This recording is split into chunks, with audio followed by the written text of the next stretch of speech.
Hi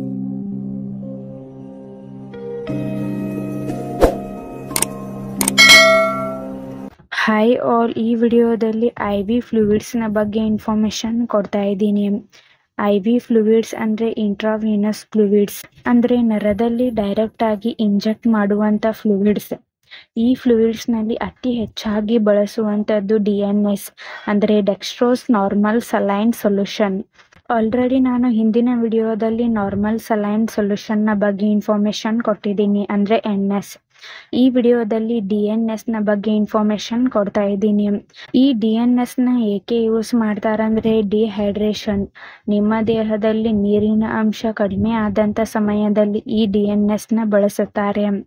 ಮತ್ತು ಹೈಪೋಗ್ಲೈಸೆಮಿಯಾ ಅಂದರೆ ರಕ್ತದಲ್ಲಿ ಸಕ್ಕರೆ ಅಂಶ ಕಡಿಮೆ ಆದಂಥ ಸಮಯದಲ್ಲಿ ಈ DNSನ ಬಳಸುತ್ತಾರೆ.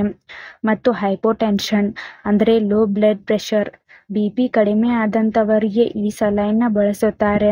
ಫ್ಲೂಯಿಡ್ ಮತ್ತು ಎಲೆಕ್ಟ್ರೋಲೈಟ್ ಬ್ಯಾಲೆನ್ಸ್ ಮಾಡಲು ಕೂಡ ಈ ಸಲೈನ್ನ ಬಳಸುತ್ತಾರೆ. ಹಾಗೆ ವೀಕ್ನೆಸ್, ಆಯಾಸ ಆದಂಥವರಿಗೂ ಕೂಡ ಈ ಸಲೈನ್ನ ಯೂಸ್ ಮಾಡುತ್ತಾರೆ. ಈ DNS 100 ml, 500 ml ಮತ್ತು 1000 ml ನಲ್ಲಿರುತ್ತದೆ. ಹಾಗೆ ಡೋಸ್ನ ನಿಮಗೆ ಡಾಕ್ಟರ್ಸ್ ಅಡ್ವೈಸ್ ಮಾಡುತ್ತಾರೆ. ಒಬ್ಬ ವ್ಯಕ್ತಿಗೆ 24 ಗಂಟೆಗಳಲ್ಲಿ 2000 ml ಗಿಂತ ಹೆಚ್ಚಾಗಿ ಕೊಡಬಾರದು. ಡಾಕ್ಟರ್ಸ್ ಅಡ್ವೈಸ್ ಮಾಡಿದರೆ ಮಾತ್ರ ಈ ಸಲೈನ್ನ ಯೂಸ್ ಮಾಡಿ. ನೀವೇ ಸೆಲ್ಫ್ ಮೆಡಿಕೇಶನ್ ಆಗಿ ಈ DNSನ ಬಳಸಬಾರದು. ಈ DNS ಹೇಗೆ ವರ್ಕ್ ಮಾಡುತ್ತೆ ಅಂದರೆ ಇದರಲ್ಲಿ 5 mg ಡೆಕ್ಸ್ಟ್ರೋಸ್ ಮತ್ತು 0.5 ಗ್ರಾಮ್ ಸೋಡಿಯಂ ಕ್ಲೋರೈಡ್ ಹಾಗೂ ಡಿಸ್ಟಿಲೇಟೆಡ್ ವಾಟರ್ ಹೊಂದಿದೆ. ಇದು ಒಂದು ಹೈಪರ್ಟಾನಿಕ್ ಸೊಲ್ಯೂಷನ್. ಇದು ನಿಮ್ಮ ದೇಹದಲ್ಲಿರುವಂತಹ ಡಿಹೈಡ್ರೇಷನ್ನ ತಡೆಯುತ್ತದೆ. ಹಾಗೆ ರಕ್ತದಲ್ಲಿ ಸಕ್ಕರೆಯ ಮಟ್ಟವನ್ನು ಹೆಚ್ಚಿಸುತ್ತದೆ. ಡೆಕ್ಸ್ಟ್ರೋಸ್ ಅಂದರೆ ಶುಗರ್, ಇದು ರಕ್ತದಲ್ಲಿ ಸಕ್ಕರೆಯ ಪ್ರಮಾಣ ಕಡಿಮೆ ಆದಂಥವರಿಗೆ ಬಳಸುತ್ತಾರೆ. ಇದು ರಕ್ತದಲ್ಲಿ ಸಕ್ಕರೆಯ ಮಟ್ಟವನ್ನು ಹೆಚ್ಚಿಸುತ್ತದೆ. ಹಾಗೆ ಫ್ಲೂಯಿಡ್ಸ್ ಮತ್ತು ಎಲೆಕ್ಟ್ರೋಲೈಟ್ ಬ್ಯಾಲೆನ್ಸ್ ಮಾಡುತ್ತದೆ. ಈ DNSನ side effects: headache, blurred vision, stomach pain, venous thrombosis ಹೀಗೆ ಸೈಡ್ ಎಫೆಕ್ಟ್ಸ್ ಆಗುತ್ತದೆ.